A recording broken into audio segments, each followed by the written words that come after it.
Bonjour toute la compagnie, bonjour le cirque, bonjour tout le monde en ce dimanche ensoleillé. Enfin, je l'espère puisque je fais cette émission juste avant. Et cette émission, je l'ai fait hier matin à 5 heures. Non mais j'ai réfléchi toute la semaine, j'étais avec vous toute la semaine. Bienvenue dans 3 x 5 sur les ondes de Radio Salaz FM et en transmission maintenant, c'est officiel à partir de ce mois d'octobre, en transmission sur Radio Arc-en-Ciel et cela grâce à Olivier. Eh bien aujourd'hui nous allons parler de l'évangile, essentiellement de l'évangile de ce 27e dimanche du temps ordinaire.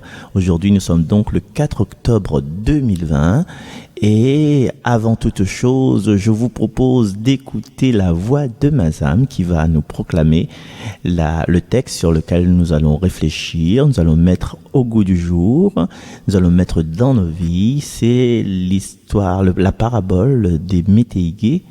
Métayer, oui, ça se dit comme ça, les enfants. Ce sont les vignerons qui ont été embauchés par le maître. Nous allons découvrir ça tout de suite sur les ondes de Salaz FM dans l'émission 3 x 5 avec la voix de Mazam. Évangile de Jésus-Christ selon saint Matthieu. En ce temps-là, Jésus disait aux grands prêtres et aux anciens du peuple : écoutez cette parabole. Un homme était propriétaire d'un domaine. Il planta une vigne, l'entoura d'une clôture et y creusa un pressoir et bâtit une tour de garde. Puis il loua cette vigne à des vignerons et partit en voyage. Quand arriva le temps des fruits, il envoya ses serviteurs auprès des vignerons pour se faire remettre le produit de sa vigne. Mais les vignerons se saisirent des serviteurs, frappèrent l'un, tuèrent l'autre, lapidèrent le troisième. De nouveau, le propriétaire envoya d'autres serviteurs, plus nombreux que les premiers. Mais on les traita de la même façon. Finalement, il leur envoya son fils, en se disant : ils respecteront mon fils. Mais voyant le fils, les vignerons se dirent entre eux : voici l'héritier, venez, tuons-le, nous aurons son héritage. Ils se saisirent de lui, le jetèrent hors de la vigne et le tuèrent. Eh bien, quand le maître de la vigne viendra, que fera-t-il de ces vignerons ? On lui répondit : ces misérables, il les fera périr misérablement. Il louera la vigne à d'autres vignerons qui lui en remettront le produit en temps voulu. Jésus leur dit : n'avez-vous jamais lu dans les Écritures la pierre qu'ont rejetée les bâtisseurs est devenue la pierre d'angle ? C'est là l'œuvre du Seigneur, la merveille devant nos yeux. Aussi, je vous le dis, le royaume de Dieu vous sera enlevé pour être donné à une nation qui lui fera produire ses fruits. Parole du Seigneur. Nous rendons grâce à Dieu, Mazam, pour cette lecture, pour cette parabole que Jésus nous explique aujourd'hui. Alors, je ne sais pas si vous avez remarqué, normalement oui, vous avez la lecture devant vous, devant vos yeux, comme d'habitude, mes enfants. Vous êtes dans votre livre, vous êtes prié en église, c'est le site AELF.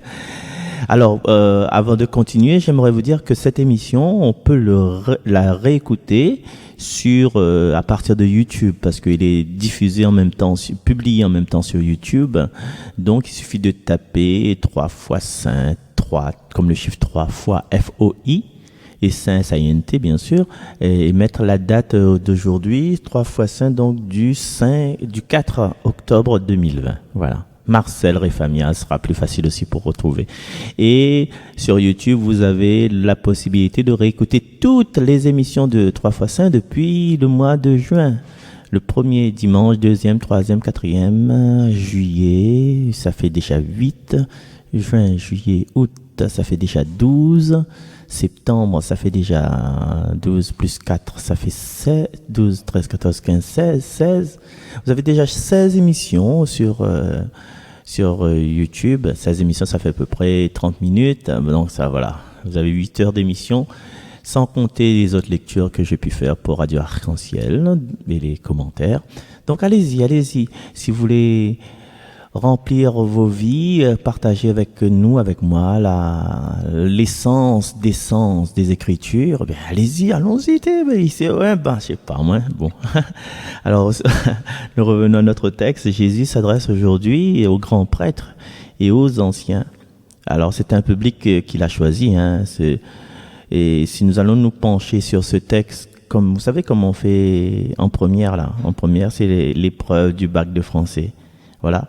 Et bien sûr, nous allons aborder ce texte-là, une partie du tout au moins, jusqu'à ce que le temps soit épuisé. Et bien, Marcel, il reste Marcel. Hein. Ça, on va essayer de tirer dans les coins, on va essayer de trouver le détail subtil qui nous éprouve et nous dénude, hein, qui nous montre l'inspiration hors de commun de ce Dieu fait homme, en fait. De ce Dieu fait homme, Jésus. Alors, un homme, il est propriétaire d'un domaine. Et dans ce texte, contrairement au premier texte, vous vous rappelez quand le propriétaire est sorti embaucher les personnes à diverses heures de la journée. Alors ça, c'est à réécouter dans 3 fois ça. Hein.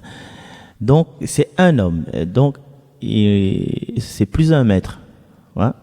Et l'image de la vigne est au milieu de ce domaine. Donc, il a un domaine, et dans ce domaine, il a une vigne, plus particulièrement. C'est-à-dire qu'il y a un endroit qui a été dédié, un endroit comme un oasis dans un désert, voilà. Et la vigne revient successivement, hein, l'image de la vigne revient successivement depuis trois dimanches, parce que la dernière fois, il y avait aussi le père qui avait 2 fils qui avait envoyé ses 2 fils d'aller travailler à la vigne. Et là, un fils a dit oui, il n'est pas parti. L'autre fils a dit non, mais il est parti. Donc, c'est aussi à découvrir encore une fois dans les émissions sur YouTube, 3 fois Saint, voilà, avec la date de dimanche dernier. Alors, on a dit que la vigne représente l'humanité. Et ce propriétaire, qu'est-ce qu'il va faire? Il va préparer le travail pour ses futurs employés.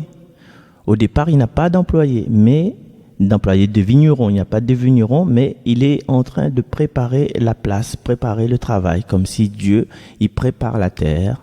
Et voilà, avec cette évolution de la terre, vous vous rappelez, avec les dinosaures, tout ça. Donc, il prépare la terre pour y mettre le berceau de l'humanité.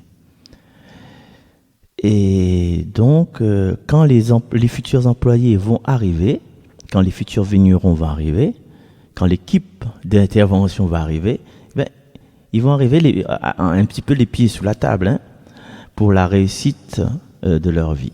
Les pieds sous la table. Et puis là, on peut penser, jeune fille, jeune homme, hein, tu jures ta maman, tu jures ton papa.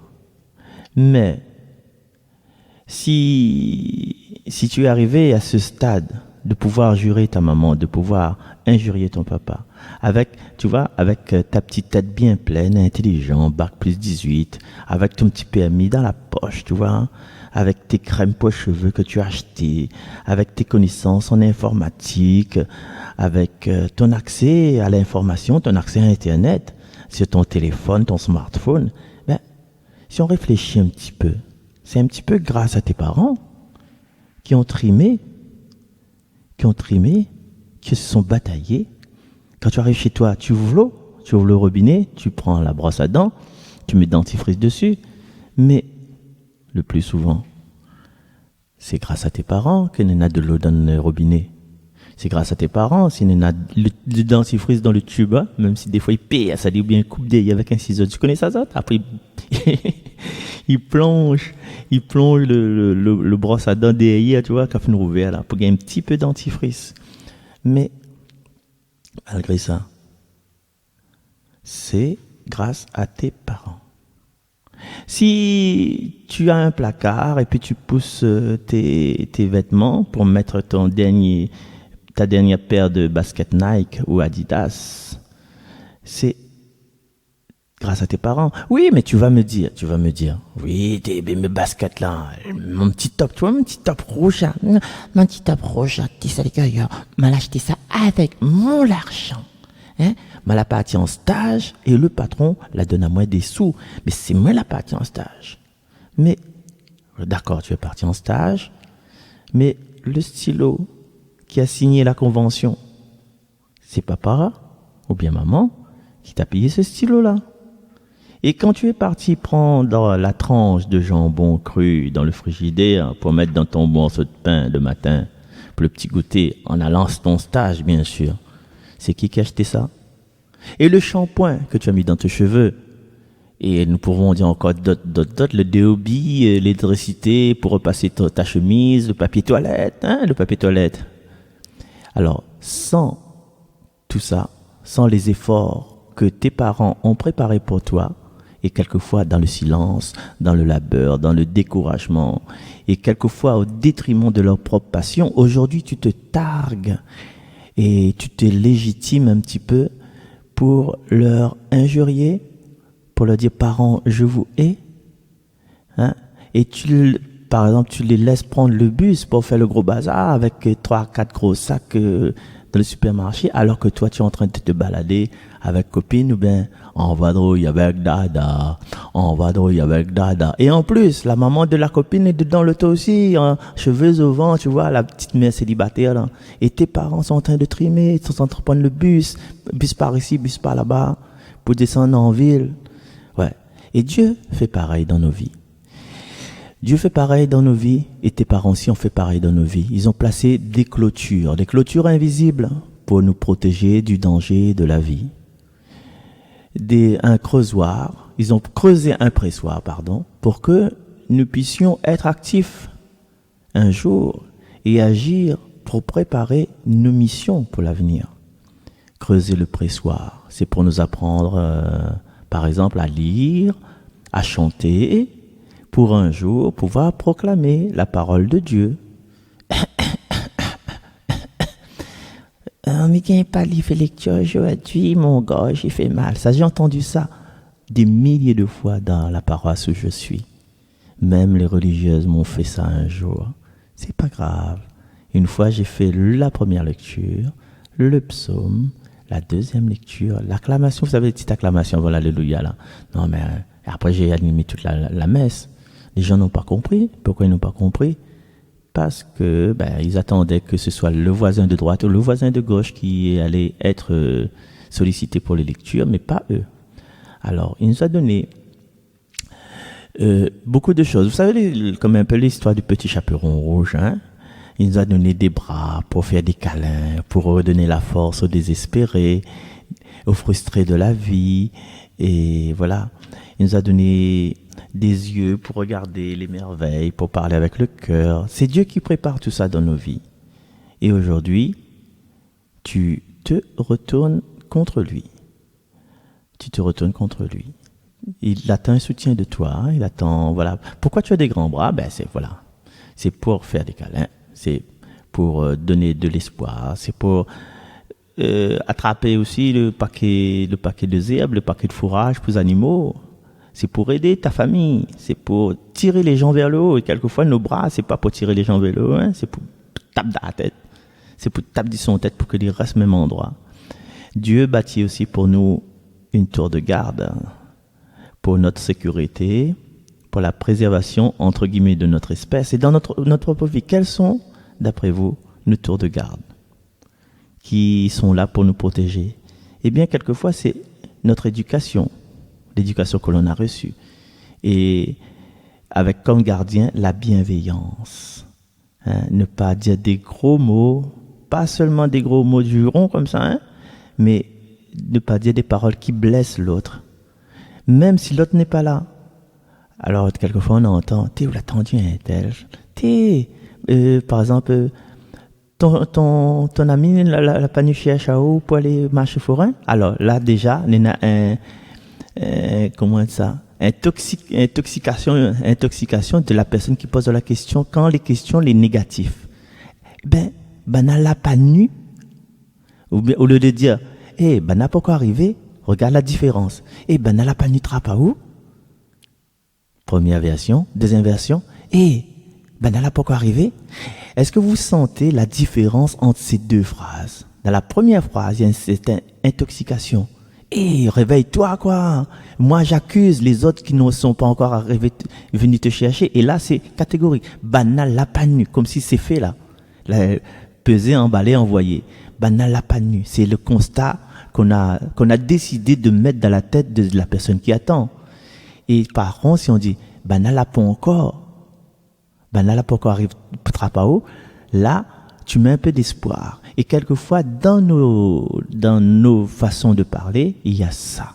Réfléchissons avant de parler. C'est un chanson qui dit, réfléchis avant de parler, réfléchis avant de critiquer, Alors, il y a la bienveillance, il y a la sagesse, c'est tour de garde. La sagesse, c'est, t'es au lieu, mi saute tout de suite, c'est causement personne là. Mais réfléchis un petit coup, est-ce que ce que ça a dit, il fait grandir? Est-ce que ce que ça a dit, il s'apporte l'amour, il s'apporte la lumière, il s'apporte la paix? Alors, m'y renvoie maintenant aux enfants de mon âge, à une émission de Christophe Isard qui faisait tous les jours, et dedans, il y a 2 dinosaures, un il appelle Casimir, et l'autre il appelle Hippolyte. Et Hippolyte, il avait une chanson, il dit, je casse presque tous les objets que je touche. Je devais tourner 7 fois ma langue dans ma bouche avant de parler, avant de gaffer. Ça m'éviterait les ennuis que je fais jour et nuit. Voilà. Et ça, c'était de l'éducation des enfants de notre époque à nous. C'est une époque la bohème. Je parle d'une époque que les moins de 20 ans ne peuvent pas connaître. Alors, cette époque, on avait des émissions à la télé qui nous prévenaient de tous les débordements. Alors, je répète la phrase. Je devrais tourner 7 fois ma langue dans ma bouche avant de parler, avant de gaffer. Ça m'éviterait les ennuis que je fais jour et nuit. Et là, c'est encore une tour de garde dans notre éducation. C'est ce côté de sagesse. Il y a aussi ce côté de communication non violente.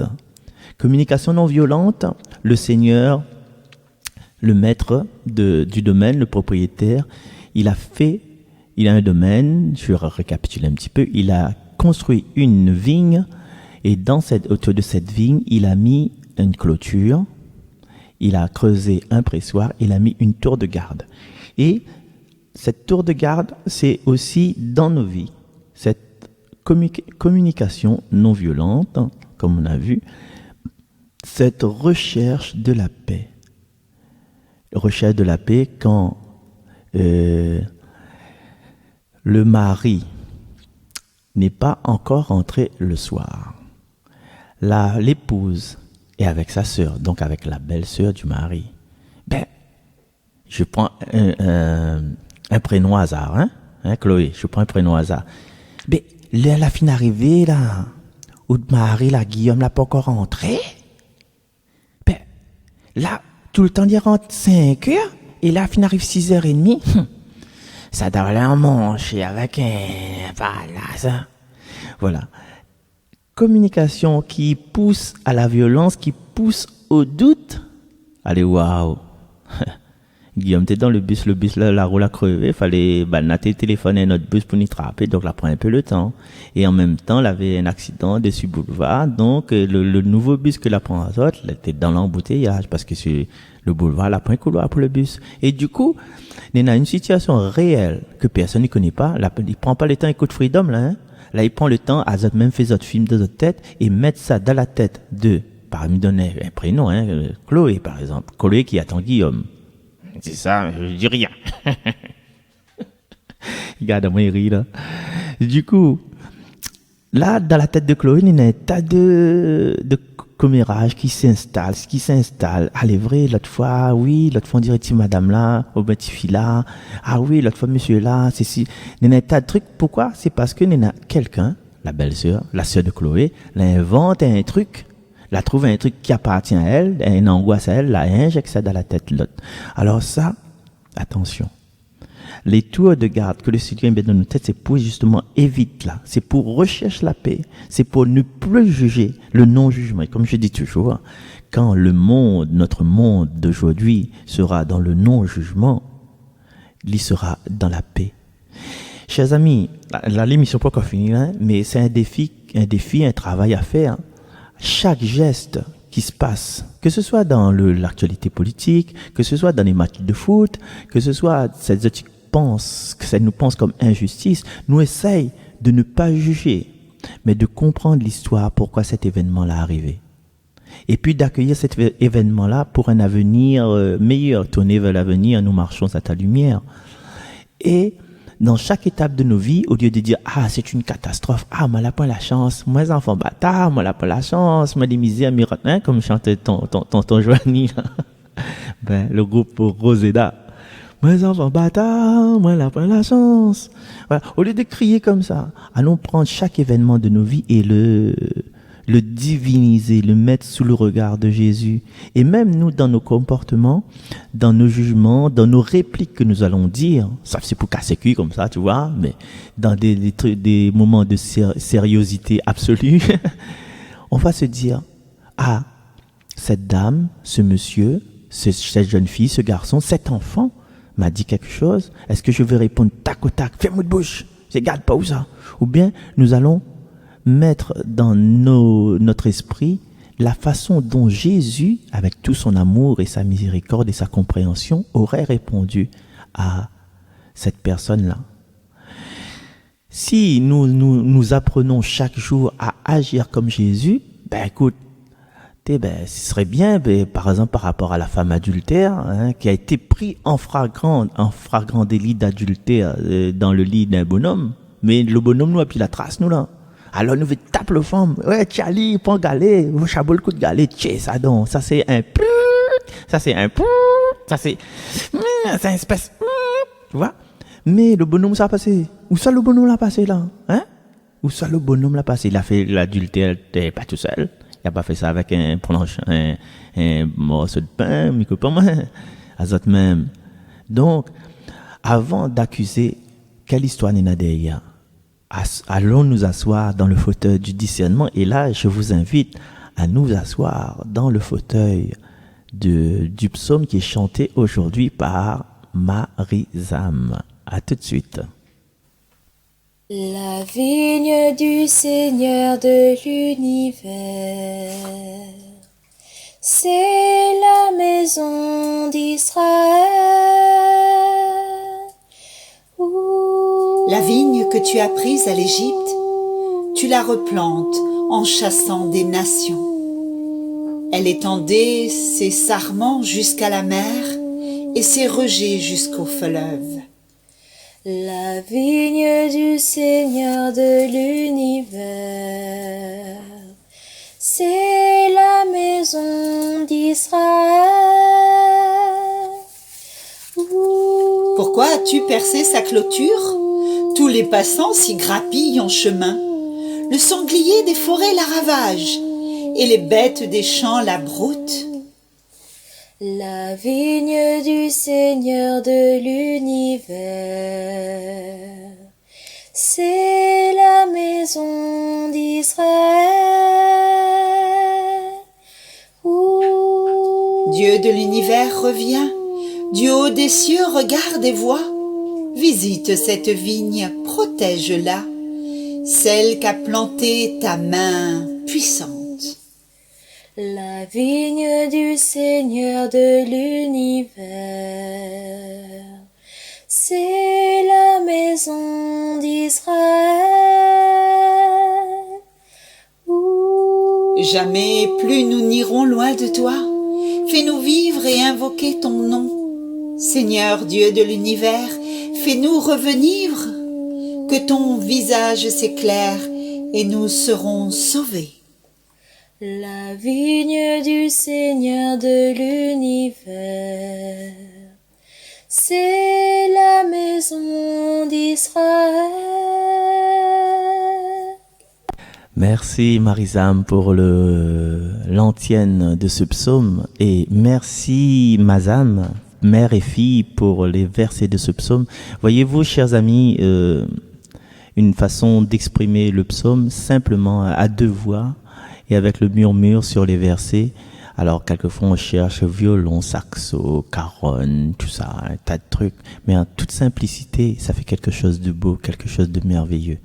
Et le Seigneur, justement, quand il a planté la clôture, quand il a creusé le pressoir, quand il a mis sa tour de garde, c'est pour justement que nous puissions nous développer nos talents. Et aujourd'hui, l'exemple même dans cette émission, c'est le talent de Mazam, le talent de Marizam. Et aussi, je pourrais aussi dire que c'est les talents de nos lectrices et de nos lecteurs de Jésus est mon guide que vous pouvez retrouver chaque jour sur les ondes de Radio Arc-en-Ciel et sur YouTube. Donc, Jésus est mon guide qui propose des lectures de chaque jour avec des voix différentes, avec Bernard, JC, Jean-Christophe, JC pour les intimes. Mazam, est-ce que vous êtes intime à Jean-Christophe? Est-ce que vous le connaissez? Bon, du même sang. Ah, vous portez le même prénom. D'accord, c'est pour ça alors. Et puis aussi Catherine, Marie-Catherine, Sandra, Bernard, tout ce beau monde auquel j'adresse mes remerciements.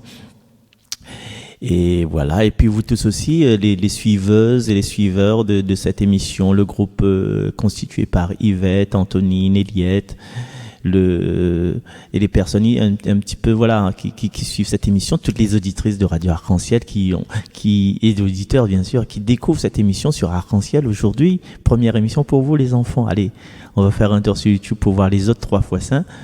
Et puis aussi les personnes qui nous suivent, je pense à Sandrine, à Chloé, à Marie-Pierre de l'Ouest, Marie-Pierre, quoi c'est ça? Et puis Ambroise, mon ami Ambroise, avec son épouse Églantine, Ambroise. Je donne le nom, le Ambroise Turpin. Oui, Turpin. Tu repeins le tableau, tu repeins le plafond. Luciano, le père Jean-François, qui est peut-être à l'écoute. Donc, tout ce beau monde, on vous remercie. Et nous allons juste faire un petit résumé. Alors, vous avez vu, nous avons lu que les premiers versets de ce passage d'évangile. Nous avons pu développer, pu comprendre que Dieu est toujours dans notre cœur. Il nous protège dès notre naissance, même si on dit que nous sommes condamnés à mourir un jour. Mais entre-temps, comme je vous dis toujours, il y a la date de naissance, il y a la date de la mort. Mais le plus important, c'est le trait d'union qui est entre les deux. Et ce trait d'union, quand il est resplendissant, quand il est reconnaissance, quand il est gratitude, quand il est humilité, quand il est générosité pour faire grandir l'autre, eh bien, c'est ce trait d'union qui est le plus important dans nos vies. Et en fait, pour revenir à la lecture, juste une petite remarque. Les anciens, les chefs de prêtres, ils connaissent la réponse. Oui, Seigneur, si Banal a fait ça là, nous va louer la vigne à d'autres vignerons et Banal va remettre le produit en temps voulu. Mais nous aussi, dans nos vies, lorsque nous méprisons les cadeaux que Dieu nous fait, quand Dieu nous fait un cadeau, quand Dieu il traverse nos vies en donnant à nous des possibilités, et là nous pose encore des questions. Ah, si jamais un jour il arrive ceci, si jamais un jour arrive cela, ou bien on se met à critiquer la vie des autres. Ah, regarde comment ils vivent aujourd'hui, il y a un problème là. Non, ce sont des cadeaux. Aujourd'hui, si nous regardons les choses qui arrivent dans nos vies, même si c'est des blessures, ce sont des cadeaux. Alors, moi, je vais vous laisser avec une petite phrase qui me marque. Mettre de côté ça que là pas bon. Masse droite avec votre conscience droite. Votre même la lumière y éteint pas. C'est la phrase du pape Jean-Paul, le Saint-Père Jean-Paul II. Mettre de côté ça que là pas bon. Aujourd'hui, pendant toute cette semaine, avec ce que Dieu a construit pour nous pour faire fructifier le fruit de nos vignes, allons mettre de côté ça qui n'est pas bon. Là, pas ça que c'est chez les autres n'est pas bon, mais c'est chez nous n'est pas bon. Notre attitude, notre envie de critiquer, au lieu de dire un truc de bien, nous dire des trucs de mauvais qui blessent l'autre, ou bien qui mal parlent l'autre. Alors, chers amis, il souhaite à nous d'avoir un cœur clair, un cœur compatissant, un cœur comme une pierre angulaire. À bientôt, à dimanche prochain, mes amis. Bye bye.